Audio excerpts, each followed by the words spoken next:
वासुदेवाय ओम नमो भगवते वासुदेवाय ओम नमो भगवते वासुदेवाय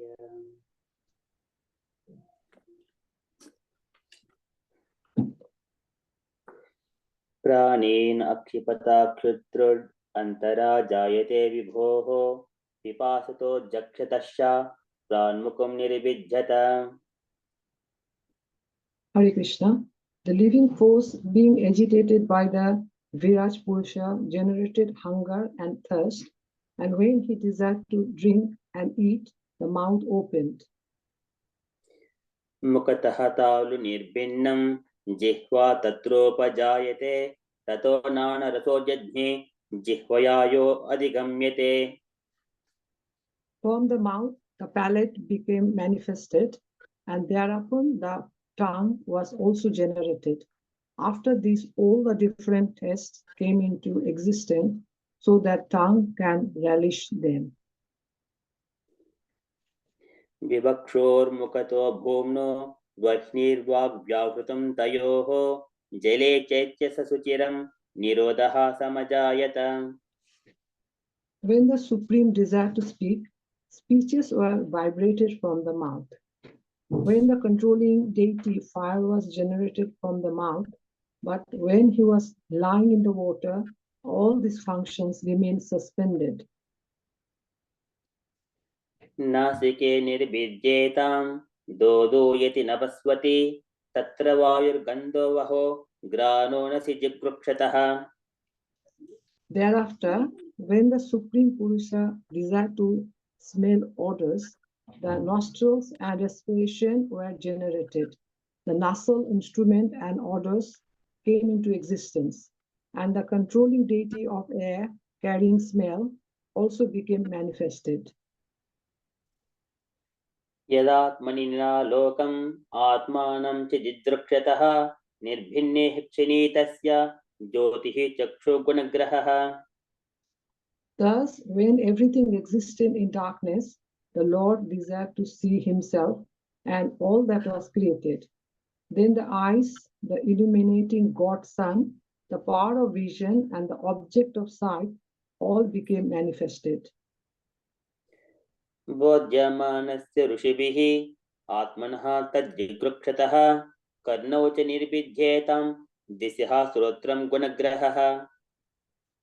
By development of the desire of the great sages to know, the ears, the power of hearing, the controlling deity of hearing, and the objects of hearing became manifested. The great sages desired to hear about the self. वस्तुनो मृदु काठिन्य लघु गुर्वोष्ण शीततां जिगृष्टधात्वग्निर्भिन्न तस्यां रोम महीरुहाहं तत्र च बहिर्वात त्वचा लब्धो गुणवृतः. When there was a desire to perceive the physical characteristics of matter, such as softness, hardness, warmth, cold, lightness, and heaviness, the background of sensation, the skin pores, the hairs on the body, and their controlling deities, the trees, were generated. Within and outside the skin is covering of air through which sense perception became prominent. हस्तौरुहतुः तस्य नानाकर्म चिकीर्षया तयोस्तु बलवानिन्द्र आदानम् उभयाश्रयम्. Thereafter, when the Supreme Person desired to perform varieties of work, the two hands and their controlling strength, and Indra, the demigod in heaven, became manifested, as also the acts dependent on both the hands and demigod.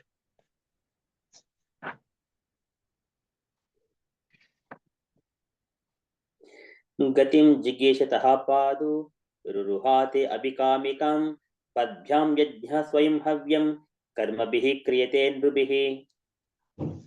Thereupon, because of his desire to control movement, his legs became manifested, and from the legs and controlling deity named Vishnu was generated.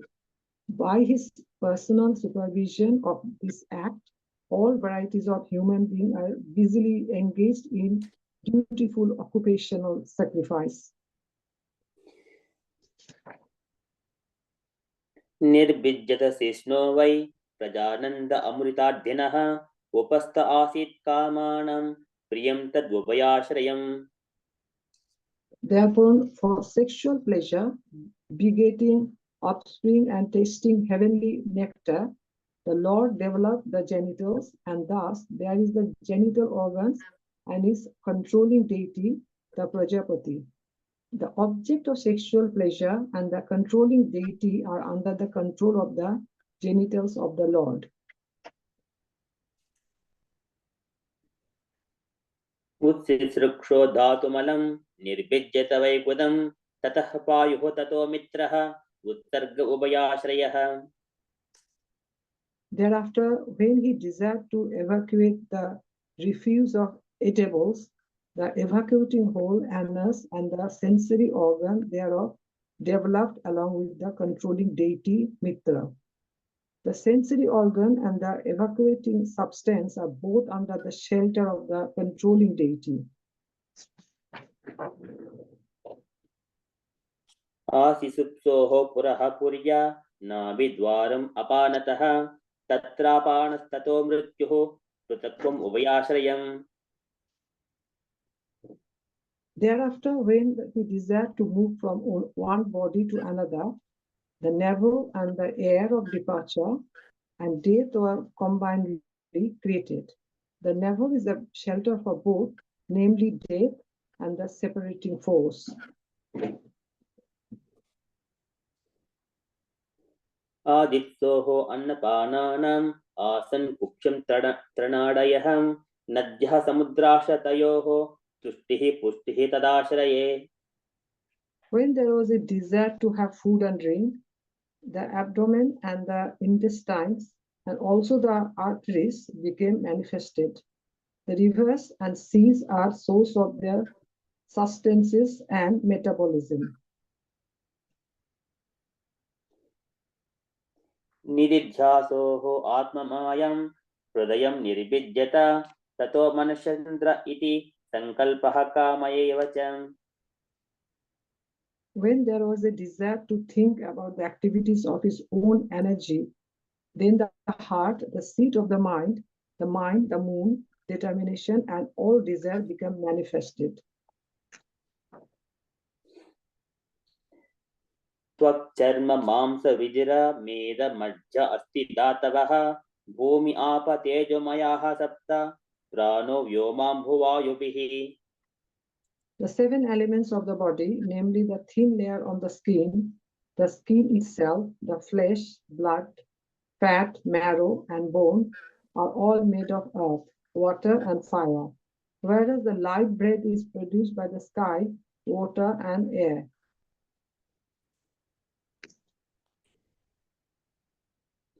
गुणात्मकानि इन्द्रियाणि भूतादिप्रभवा गुणाः मनः सर्वविकारात्मा बुद्धिः विज्ञानरूपिणी.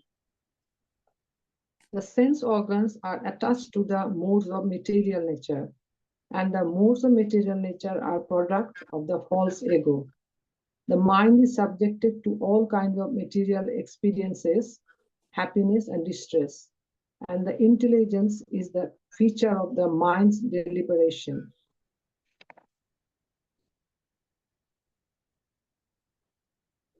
एतद्भगवतो रूपं स्थूलं ते व्यावृतं मया मह्यादिभिश्च आवरणैः अष्टभिः बहिरावृतम्. Thus, by all these, the external feature of the personality of Godhead is covered by gross forms such as those of planets, which are explained to you by me.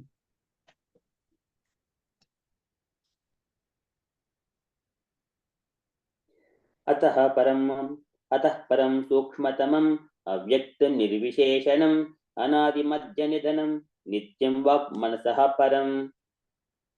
Therefore, beyond this gross manifestation is a transcendental manifestation, finer than the finest form.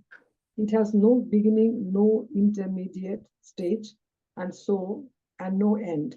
Therefore, it is beyond the limits of expression or mental speculation and is distinct from the material conception.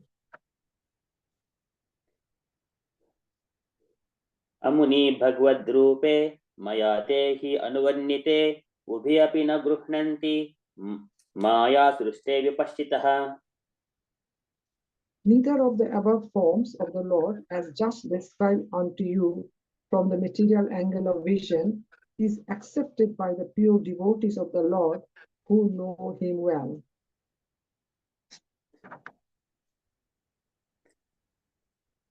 सवाच्य वाचकतया भगवान् ब्रह्मरूपदृक् नामरूपक्रिया दत्ते सकर्म कर्मकः परः. He, the personality of Godhead, manifests himself in a transcendental form, being the subject of his transcendental name, quality, pastime, indulge, and transcendental variegatedness. Although he is unaffected by all such activities, he appears to be so engaged. Hare Krishna. Thank you so much. Hare Krishna. Please forgive me if I made a mistake. Thank you. Thank you, Amok Prabhu. Wonderful recitations. And thank you, Mataji. Very nice. I think, Amok Prabhu, when you are there, then I think you should also contribute to what I say because you are a scholar. I'm just still learning. So thank you for your presence. Hare Krishna. Prabhuji, I'm also a student. Prabhuji, learning. Okay. Thank So, you, Prabhuji. yeah, great. Jyoti Mataji, can I share my screen? Hare Krishna. Yes, Prabhuji, you can. Great, great. Okay. So we are going to, here it is.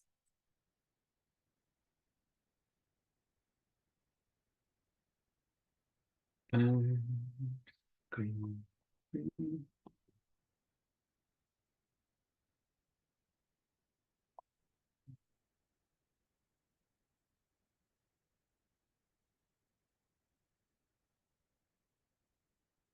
Yeah, I guess all can see the words on my screen.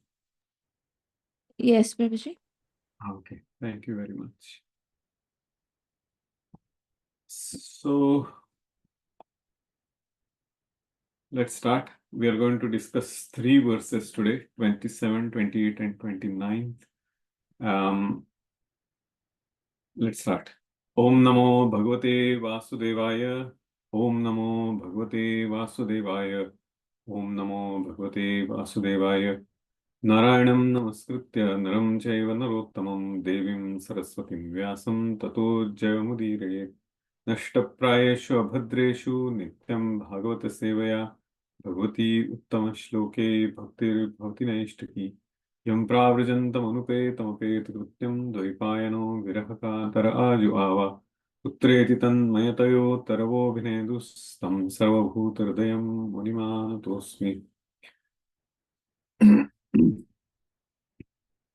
So let's chant the first verse from out of the 3 we are going to discuss today. 27th verse from the 10th chapter of the 2nd canto. It utsitsrukshodhartumalam nirabhidyata vaigudam tatah payustato mitra utsarga ubhayashrayah. Translation and purport by His Divine Grace Srila Prabhupada Ki Jai. Translation. Therefore, when he desired to evacuate the refuse of eatables, the evacuating hole in us and the sensory organ thereof developed along with the controlling deity Mitra, the sensory organ and the evacuating substance are both under the shelter of the controlling deity. Purport. Even in the matter of evacuating stool, the refuse is controlled. So how can the living entity claim to be independent? Very important question for all of us. Number 28th, Asisrupso Puraha Soho Puraha Purya Dwaram Apanataha Tatrapanastato Mrityuhu Prithakvam Ubhayashrayam.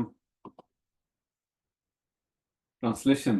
Therefore, when he desired to move from one body to another, the navel and the air of departure and death were combinedly created.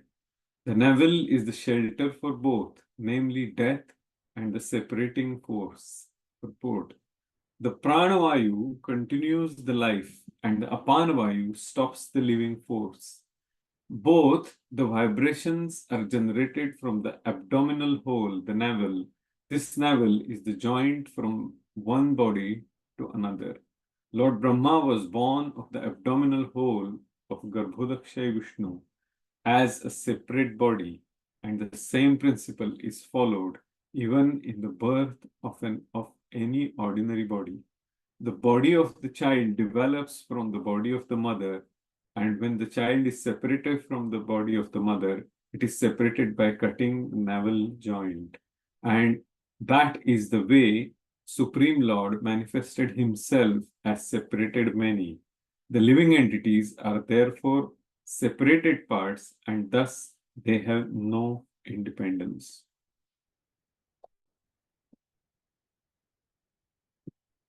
Verse number 29th.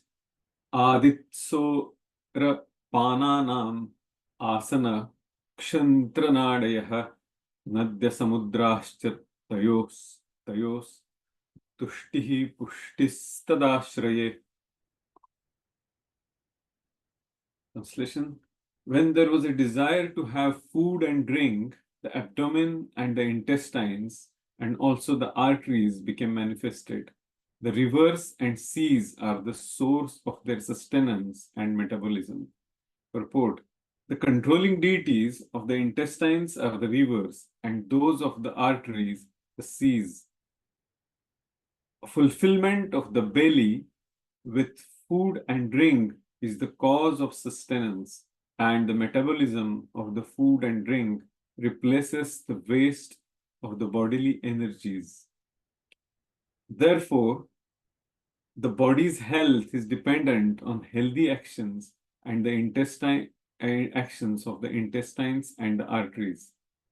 The rivers and the seas, being the controlling deities of the two, keep the intestines and the arteries in healthy order. Srila Prabhupada ki jai. So let's chant our invocation and then we will start our discussions. Om Ajnantimirandhasya Jnananjanashalakaya Chakshurunmilitam Yena Tasmai Shri Gurave Namaha Shri Chaitanya Manobhishtam Sthapitam Yena Bhutale Swayam Rupa Kadamayham Dadati Swapadantikam Vandeham Shri Guru Shri Yuta Padakamalam Shri Gurun Vaishnavamscha Shri Rupam Sagrajatam Sahagana Raghunathanvitam Tvam Sajivam Sadvaitam Saavadhutam Parijana Sahitam Krishna Chaitanya Devam Shri Radha Krishna Padan Sahagana Lalita Shri Vishakhanvitamscha He Krishna Karuna Sindhu Dinabandhu Jagatpate Gopesh Gopika Kant Radha Kant Namostute Tapta Kanchana Gaurangi Radhe Vrindavaneshwari Rishabhanu Sute Devi Pranamami Hari Priye Namo Om Vishnupadaya Krishna Pristhaya Bhutale Shrimate Bhaktivedanta Swamin iti namine Namaste Saraswate Devi Gauravani Pracharine Nirvishesha Shunyavadi Paschatya Deshatarine Vanchakalpatarubhyascha Kripa Sindhubhya eva cha Patitanam Pavanebhyo Vaishnavebhyo Namo Namaha Jai Shri Krishna Chaitanya Prabhu Nityananda Shri Advaita Gadadhar Srivas Adi Gaura Bhaktavinda Hare Krishna Krishna Krishna Hare Hare Hare Rama Rama Rama Hare Hare Hare Krishna Krishna Krishna Hare Hare Hare Rama Rama Rama Hare Hare Hare Krishna Krishna Krishna Hare Hare Hare Ram, Ram Ram, Hare Hare. Ajanulambitavjau Kanakavadhatau Sankirtane Kapitaro Kamalaitaksho Vishwambaro Dijabharo Yugadharmapalo Vande Jagat Priyakaro Karuna Avataro Yantah Pravishya Mama Chamimam Prasuptam Sanjeevayatya Akhila Shaktidhara Swadhamna Nyamishchakasta Charana Shravanat Pagadin Pranan Namo Bhagavate Purushaya Tubhyam. So, before we start discussing our verses, let's go back to the how the actual reasoning behind all this started. So if we go back to the 7th chapter and then go for the last few verses, especially last 3 or 4 verses, where Lord Brahma is explaining everything to his dear son Narad Muni. And what he says here, let's come to the text 50.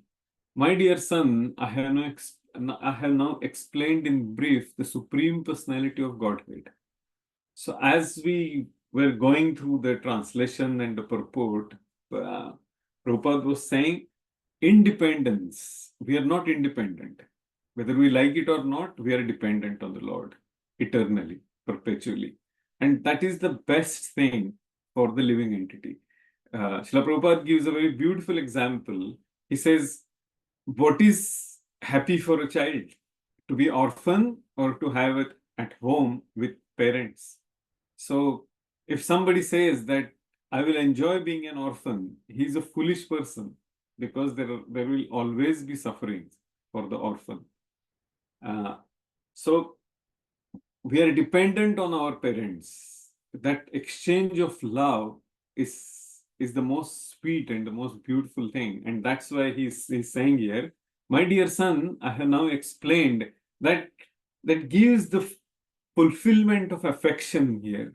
That whole idea of independence here, Narad Muni must be feeling so overwhelmed with that love, affection with his father, with Lord Brahma. So here he says, and what he talks about, Lord Brahma, he is talking about his father, the Supreme Personality of Godhead, Vishnu. I have now explained in brief the Supreme Personality of Godhead, who is the creator of the manifested worlds. Without him, Hari, the Lord, there are no other causes of the phenomenal and nominal existences. So here, there is an important word, Hari.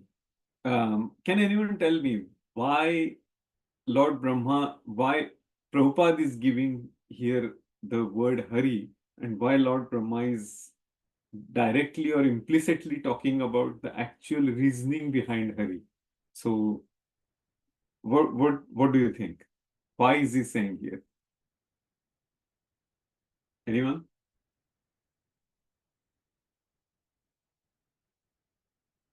Okay. What is Harana? Harana means to steal. Hara is to steal. So what does Lord steal? Patra pushpa phalam toyam yo me bhaktya prayachati tadaham bhakti aparutam ashnami prayatatmanaha.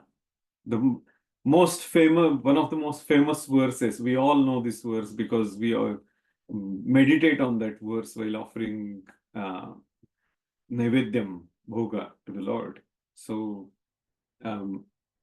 he's Patra Pushpa Phalam Toyam, he's expecting something very, very simple, those 4 things. Yome Bhaktya Prayachati, the person who offers that Patra Pushpa Phala Toya with what? With bhakti, with love. With that, Lord is hungry for that bhakti, not for that food or the actual material objects. Your mood of bhakti is the one which Lord is hungry for. And then what he says, Tada aham, And aham, he's talking about himself, what he's going to steal. Aparuta, apaharana. Apaharana means to steal, forcibly to steal. So he's hungry for what? Why is he using the word aparuta? Because he wants to steal that forcibly. What he wants to steal? That bhakti.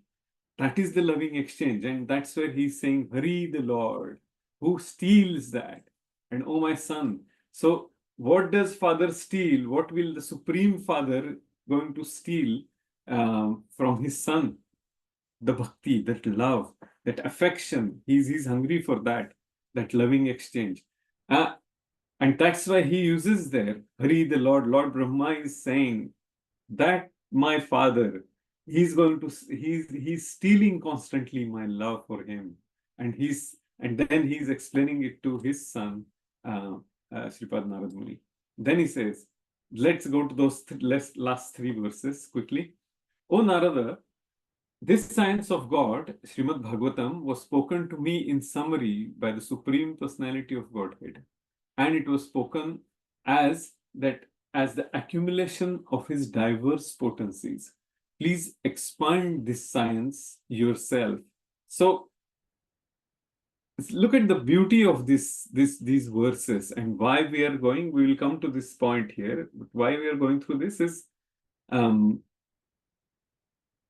a devotee starts meditating on the Lord in the heart, he makes that meditation sweeter. It becomes an exchange of love. And that's why Lord Brahma is saying, please expand this science yourself. Now, Lord Brahma has given everything to Narad Muni, and both are beloved devotees of the Lord, and that's the exchange. But when Sripad Narad Muni is going to expand this, he will explain it with his flavor, with his love. When some wonderful, great, pure devotees, very advanced devotees, when they explain something, it's the same verse they chant, it's the same purport they read, but when they add their own realization, their own understanding, and it becomes a lot sweeter. We want to hear that again and again and again. And then he says, please describe the science of Godhead with determination and in a manner by which it will be quite possible for the human being to develop transcendental devotional service unto the personality of Godhead Hari, the super soul of every living being and a summum bonum before bonum source of all energies. 53rd verse.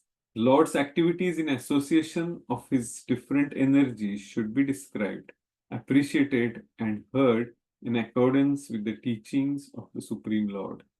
If this is done regularly with devotion and respect, one is sure to get out of the illusory energy of the Lord. And then when he gives that conclusion of the science of God, then comes the next chapter, which we have already discussed about Parikshit Maharaj asking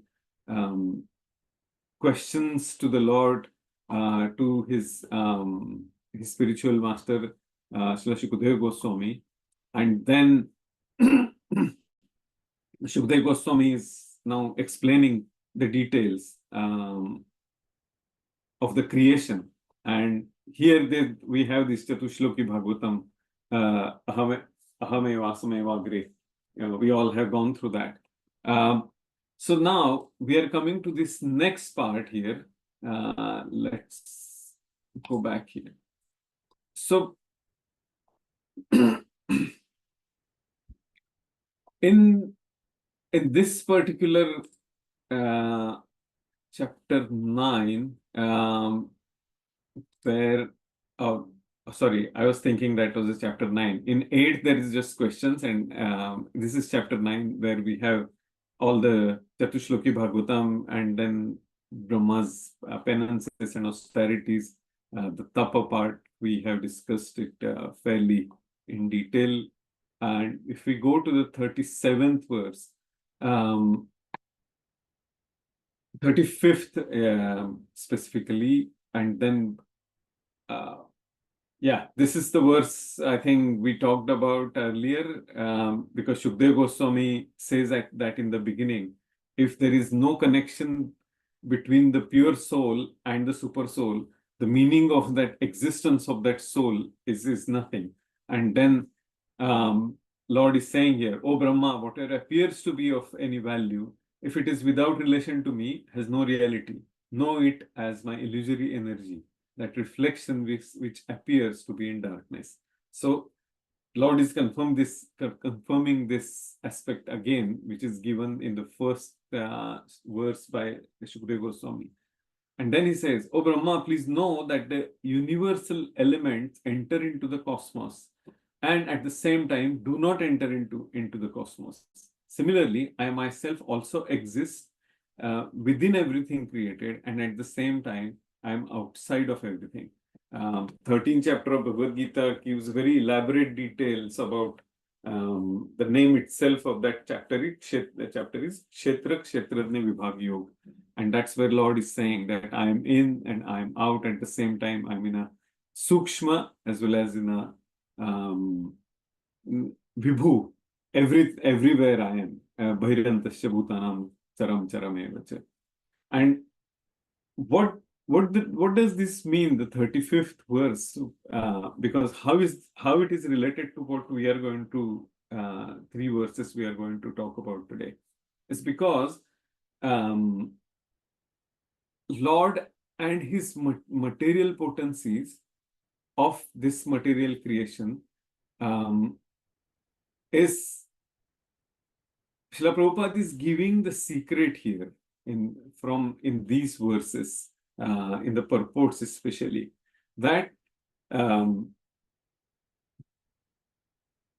if we think that what material part which is accumulated by us in our body or around us is part of, it is nothing but what we desire and what we deserve. And that's what our collection is. And who is the proprietor and who is the knower? Apparently, the living entity thinks that I am the proprietor and I am the doer. But what's the famous verse? Prakrute kriyamanani gune karmani sarvashaha. Ahankara vimudhatma kartahamiti manyate. So he's a fool who thinks that I am the proprietor. So this 35th verse, the cosmic elements are with us, but at the same time, they are not with us. It doesn't belong to us. And that's what this 35th verse is confirming here, that nothing belongs to us. It is given to us as to facilitate, to serve the Lord, to serve his devotees, and to serve his manifestation. We can do that according to our desires and what we have. Tasmai namo bhagavate nuvidhema tubhyam. What Lord Brahmaji says in the 3rd canto, that every living entity should worship the Lord, to serve the Lord with all the facilities given by the Lord to that living entity and to you, especially in the human form. And that's what this verse means, that Lord is there, but at the same time, if we don't see that it does not belong to Lord and it's mine, then it is not there. Means it's the illusory energy of the Lord. And then we will come to that today's point here, that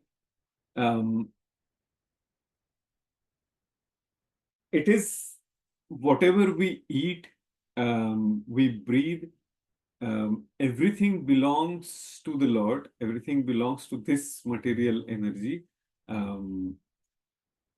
It is given to us, and he is the one who is facilitating to give us that nourishment.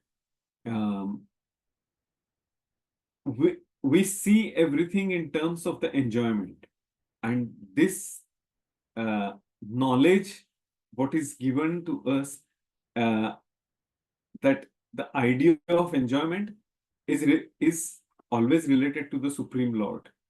He is the topmost enjoyer. Bhuktaram yajnat vasam sarvaloka maheshwaram. if we are connected to Him, that enjoyment we will be automatically happy. We will experience that enjoyment with the Lord.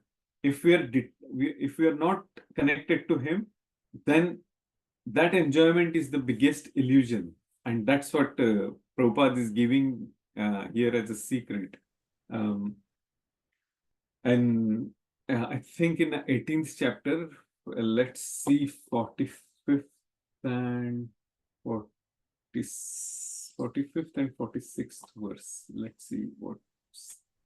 By following his qualities of work, every man can become perfect. Now, please hear from me how this can be done. By worship of the Lord, who is the source of all beings and who is all pervading, a man can attain perfection through performing his own work. But basically, this is the concluding chapter of Bhagavad Gita, and Lord is giving the whole details of prescribed duties, how to do that as a worship to the Lord. Yajyoshi yadasnasi yat karoshi dadasi yat tapasyasi kaunteya tat kurushva madarpanam. Whatever you do, whatever sacrifices you perform, everything you do that as a worship, as an offering to me. That's what Lord says in the 9th chapter of Bhagavad Gita. And then if we go back again, we will go to our first verse here. So what this means, that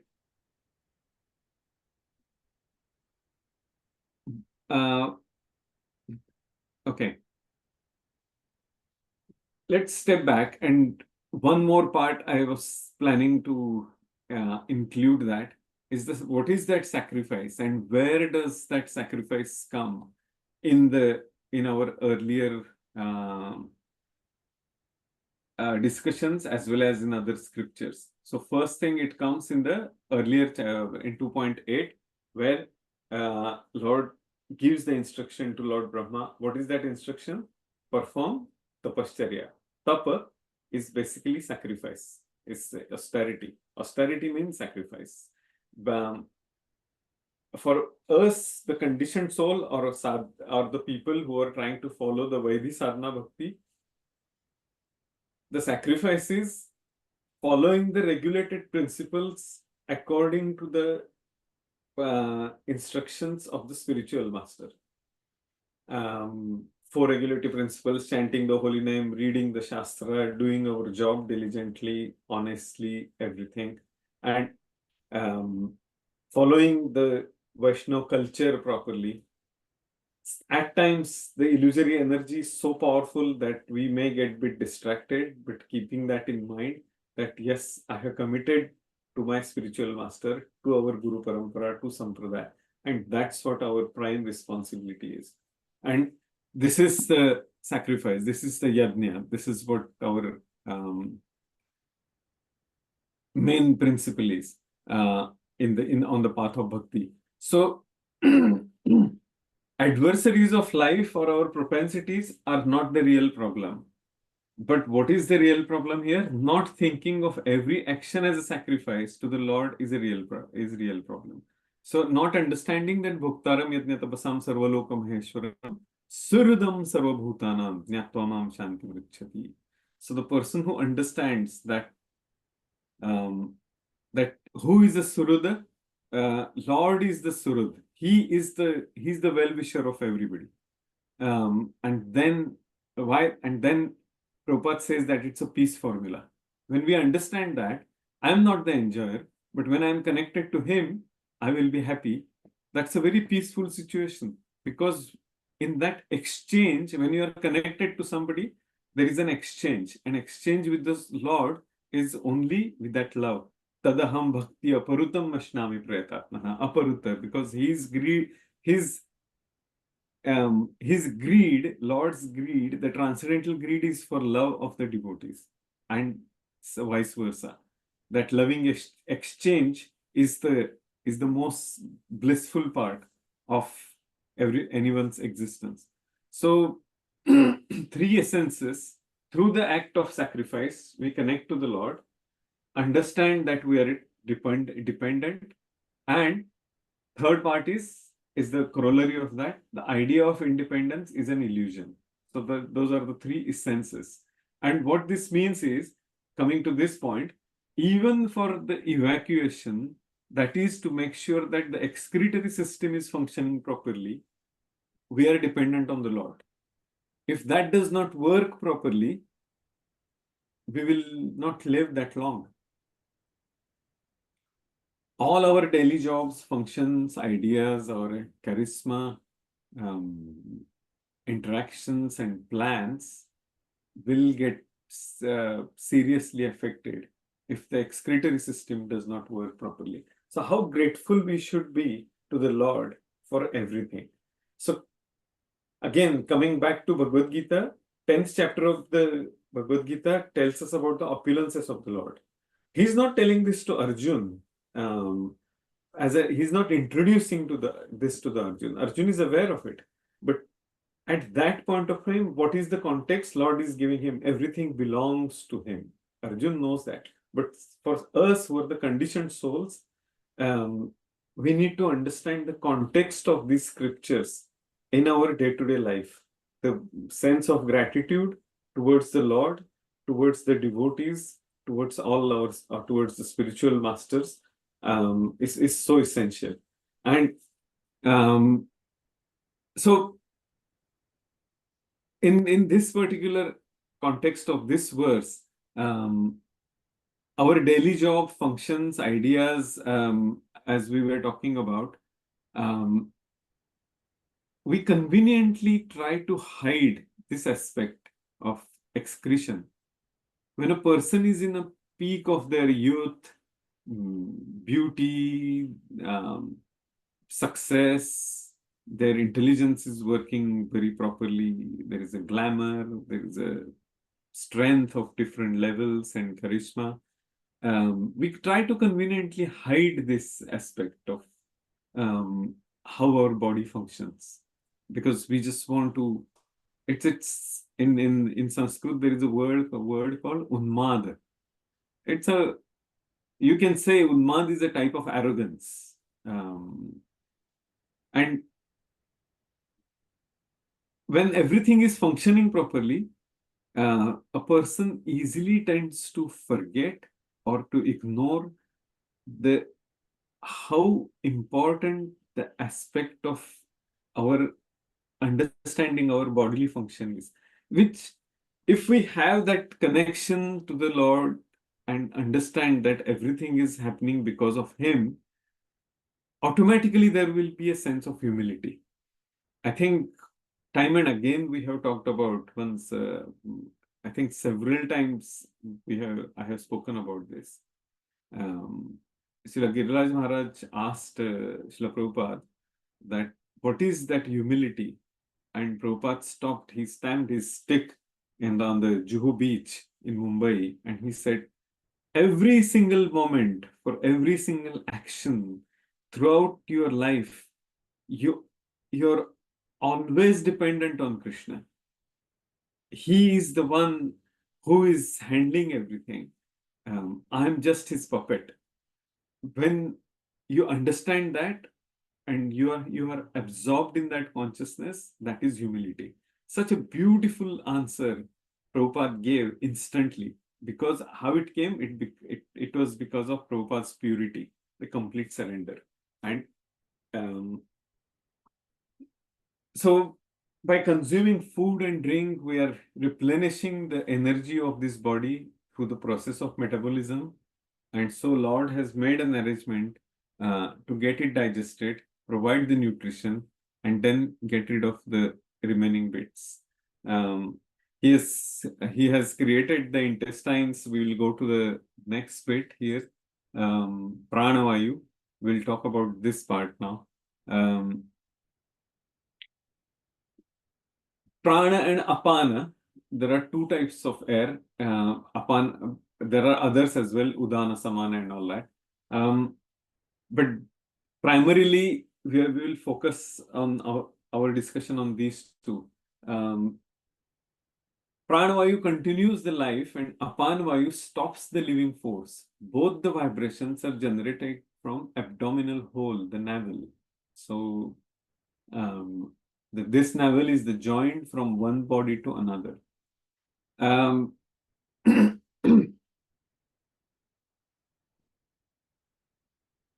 Now, the important aspect here we need to consider that as we have discussed in the earlier chapter, not Lord Brahma came from the lotus which sprouted from the navel of the Lord and of the Garbhodakshaya Vishnu as a separate body, and the same principle is followed in the birth of every one of us, every single living entity in the material world. So this is just one universe, which is the smallest universe, and other universes are quite big. What is the size of the universe? What defines the size of the universe? The body, the health of Lord Brahma. So here, Lord Brahma has just 4 heads, and because Lord Brahma, this particular Lord Brahma is small, the universe is also small. Jagad Anda Koti. So every universe is egg-shaped, and the smallest universe, it is created by Lord through his beloved son Lord Brahma. And this is the process of creation, and the same principle is followed even in the birth of any ordinary body. The body of the child develops from the body of the mother, and when the child is separated from the body of the mother, it is separated by cutting the navel point, the umbilical cord. The living entities are therefore separated parts, and thus they have no independence. So this separation from the mother, all the mothers here, all glories to them, it is that when the child is born, the affection for that child from the mother and throughout the rest of the life of the child and the mother, we know what that affection, that love is. And obviously the father's love is also there. Because as Lord says in the Bhagavad Gita, he is the seed-giving father. So father has his roles and responsibilities in the society, and this process of giving birth to a child, who is sanctioning this bit according to the desires of the living entity, of that soul, what body that person should get, that living entity should get, male body, female body, or whatever type of body it is. It is again given by the Supreme Personality of Godhead, and that's why in the last verse, Prabhupada is giving towards the end, we have no independence. And again, he is giving the living entities are therefore separated parts. Part is separated, but part is not independent. And that's why he's saying, thus they have no independence. We're repeating this again and again because this is a very, very important principle in this verses of Visarga, which is coming up here. So if we go to the next verse now, and then we will have some other interesting discussions. When there was a desire to have food and drink, the abdomen and the intestines and also the arteries became manifested. The rivers and seas are the source of their sustenance and metabolism. So he has created the intestines, veins, and arteries to provide the necessary nutrition to various organs. There is an interesting discussion we can have. It's a small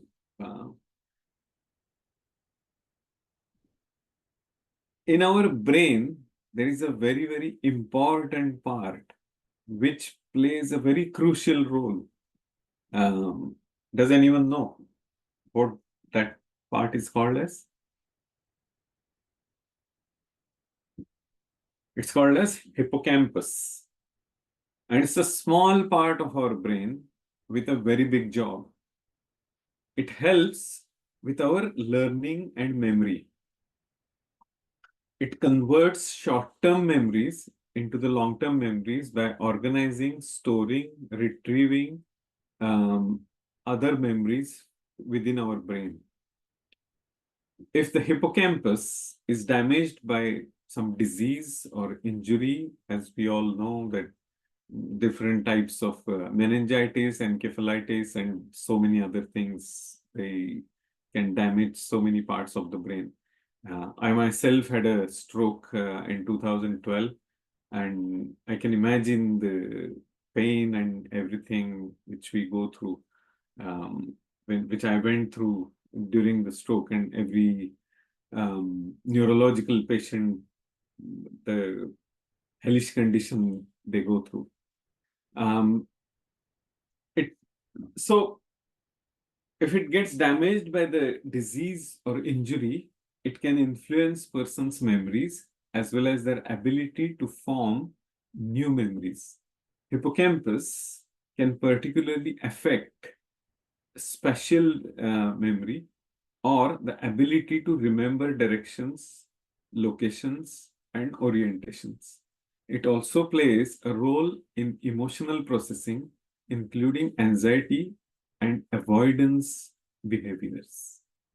So, and who is the, now this is an observation from the world of material science that hippocampus is doing this. Of course, in the medicine, if you see, the most mysterious part of the medicine is a neurological science, is a neuroscience.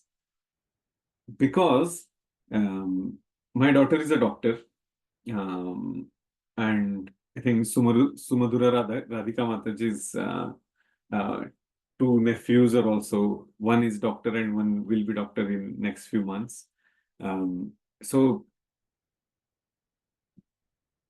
if we start discussing with them, they give some amazing insight of how this whole creation is of this whole body and where it is coming from. We can easily relate it,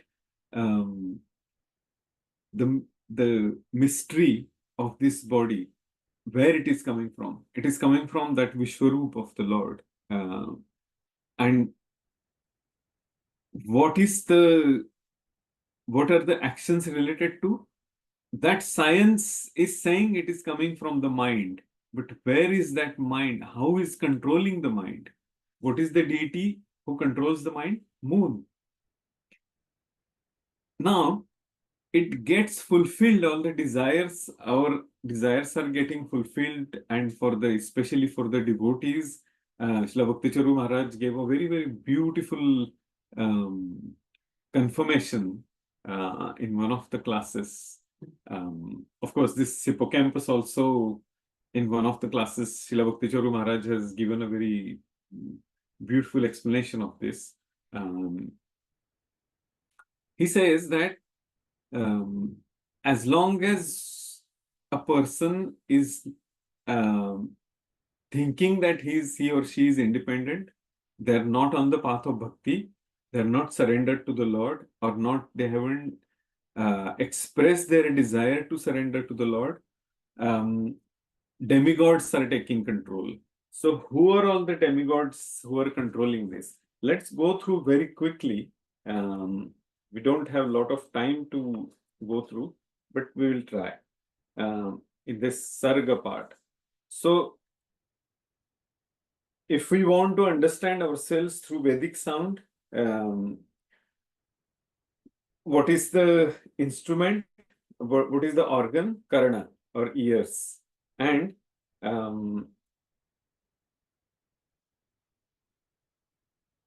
or what do you call, sense object is the sound which is related to the ether, and Dig Devata, that is the presiding deity, the Devata, the demigod for this. Then when it comes to skin, Tvacha, Twak, to experience the softness, hardness, heat, cold, heavy and light objects, etc. The presiding deity for this, the demigod, is Vayu, and the sense object and the gross element is touch and air. To see, our eyes, what is the Sanskrit word for that particular aspect of our eye? It is called akshini, that is the gross sense organ. And subtle sense organ is chakshu. That's why we say chakshur unmilita. Not that our eyes are literally getting opened when we say Om Ajnanti Mirandasya, because that is the subtle sense organ that inside our spiritual master is giving us that strength to see our dependence on the Lord and our connection with the Lord. So, who is the presiding deity? Sun God, Surya. And then what we see is form and the fire. Then the desire is to drink. To what is the sense organ? Is our tongue, talu, talu, we say. Our tongue is jivva, that is the subtle sense organ. And then who is the demigod for this? Varuna. And then taste and the water. Then comes the nostrils, to smell. Nasika is the gross sense organ, or the nose, and subtle sense organs is the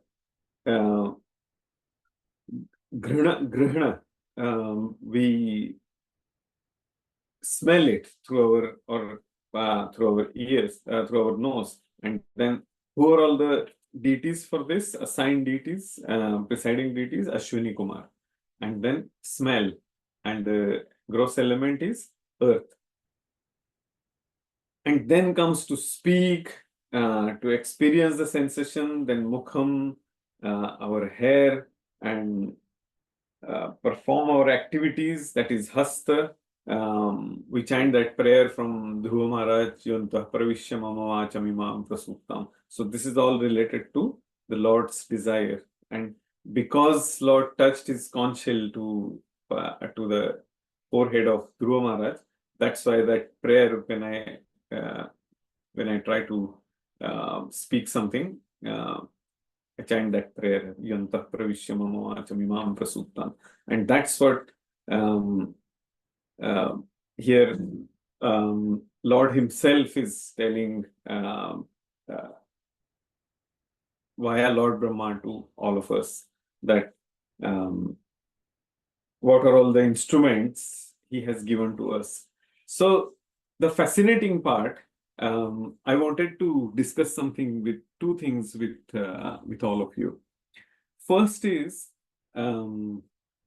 sometime back, me and my daughter, we were talking about one of our important organs, kidney.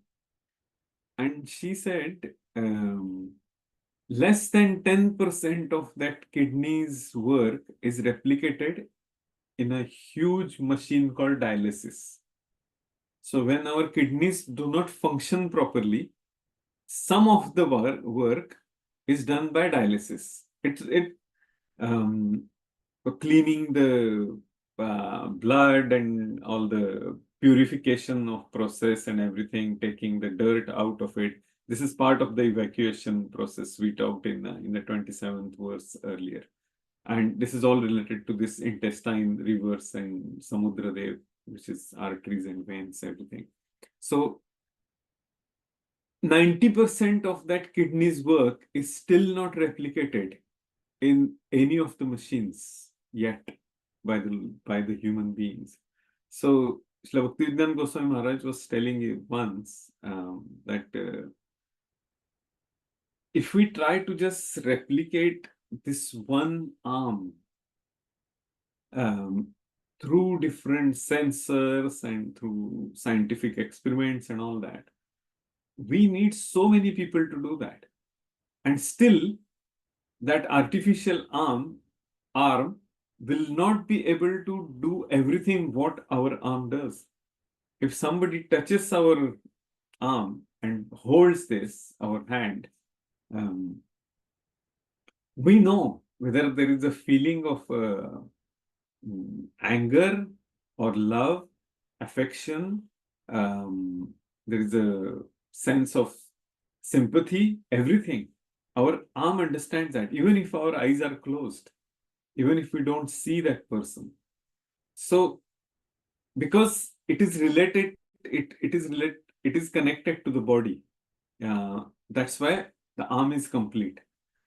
So, what Maharaj was saying is, if we want that completeness of our existence, we need to be connected to the Lord. Otherwise, we are incomplete. We are not, that independence is so meaningless. And then coming back to that dialysis bit, so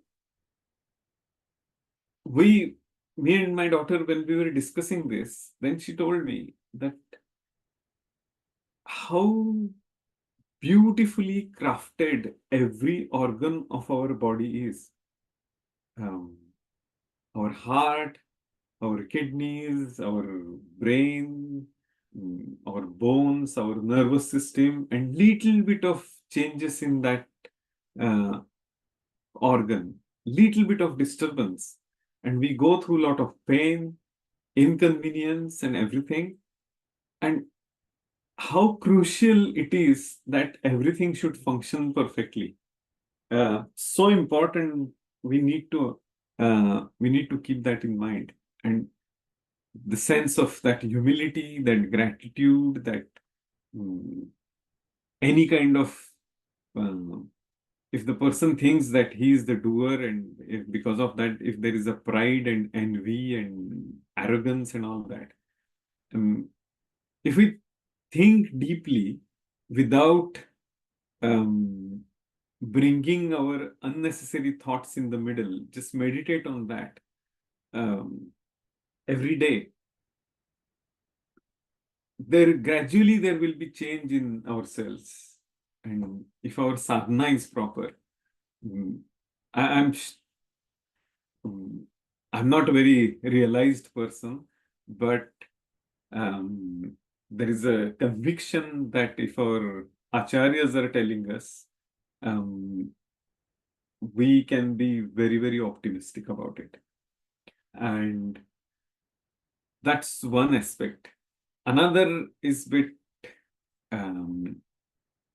sad.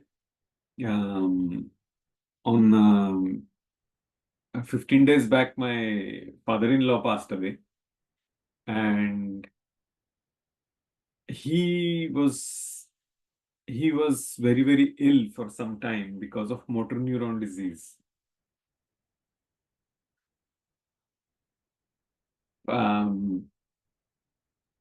His whole nervous system was failing gradually, and he was very enthusiastic, very healthy person. Everything was working fine.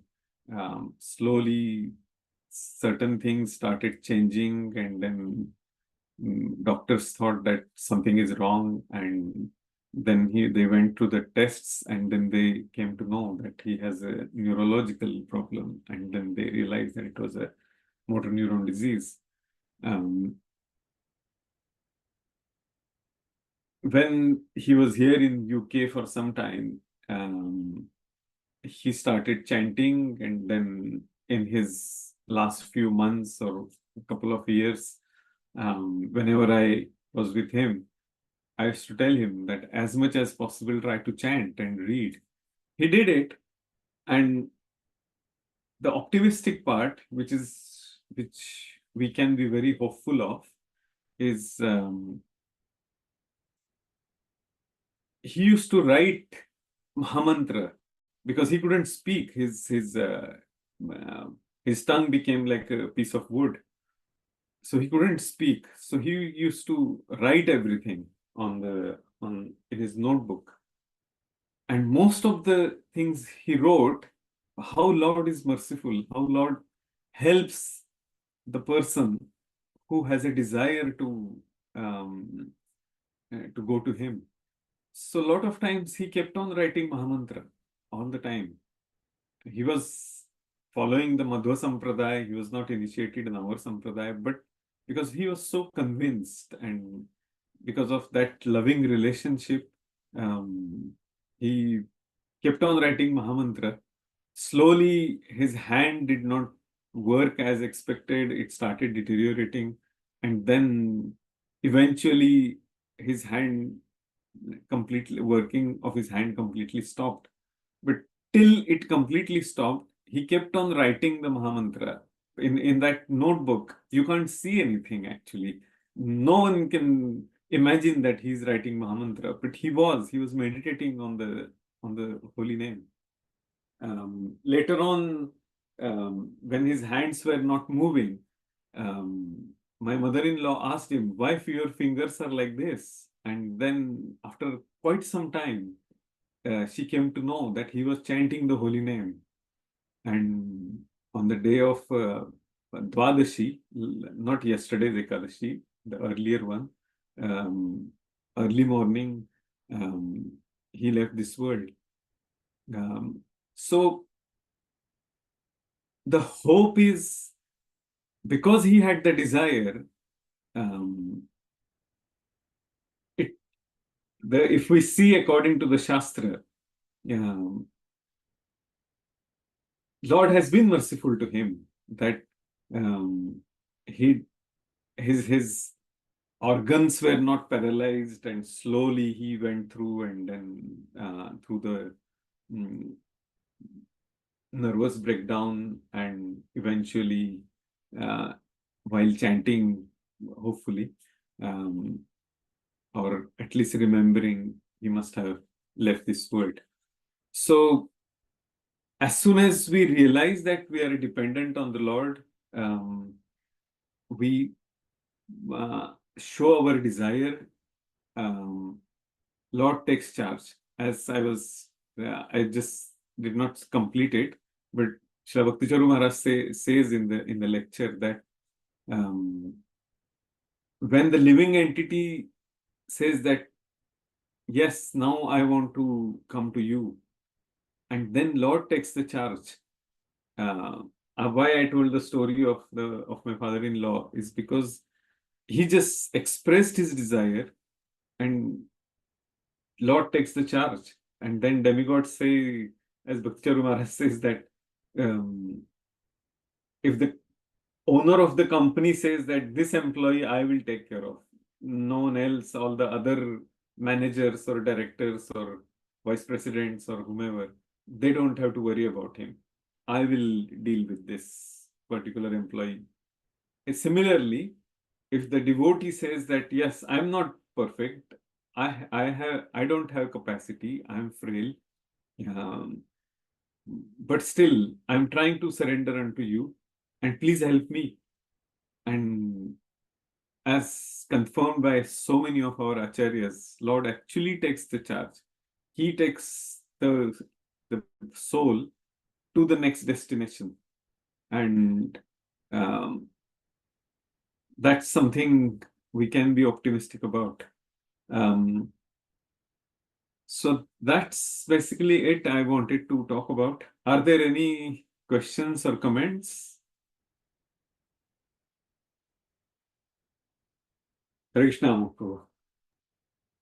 Hare Krishna, Prabhuji. Very wonderful class, Prabhuji. Thank you so much. It's so nectarian to hear you, Prabhuji. So just would like to touch, add few points. One is the brain. So once Bhaktivikasa Maharaj, he was explaining, the brain is not the cause for knowledge or remembrance. So he mentions, giving some examples of Daksha, who has got even goat head, still he remembers and everything. And also Dadichi, like even though he got horse head, he was able to give the Atma Jnana to Ashwini Kumaras. So this is one thing, and so this knowledge goes with the self, the soul, and like sarvasya chahum hudi sannivisto matta smriti jnanam apohanam, Krishna says. So that is one point I would like to add. So the brain is not the cause, so it is the Lord is the cause and the soul is the cause. They are the ultimate reason for the remembrance and not the brain. That is one point. And the patram pushpam palam toyam yomi bhakya upahrutam. So that is upahrutam, bhakti upahrutam, who offers with devotion. I have heard apahrutam, something like that. So just one. It is upahrutam, means offering with devotion. Then asnami, I will take it. Yeah. Okay. So So that's an interesting point. Actually, thanks for bringing that up. If we see for example, when Prabhupada says about janma karma cha me divyam evam yo vyakti tattvataha tyaktva deham punarjanma naiti mameti kaunteya. So our acharyas, they bring different aspects from the Bhagavad Gita. So though it is Arjuna, Prabhupada says Kaunteya in many times in all that. So there is a little bit of a dvyartha alankar in Bhagavad Gita and in different aspects. So aparutam and uparutam, because it is coming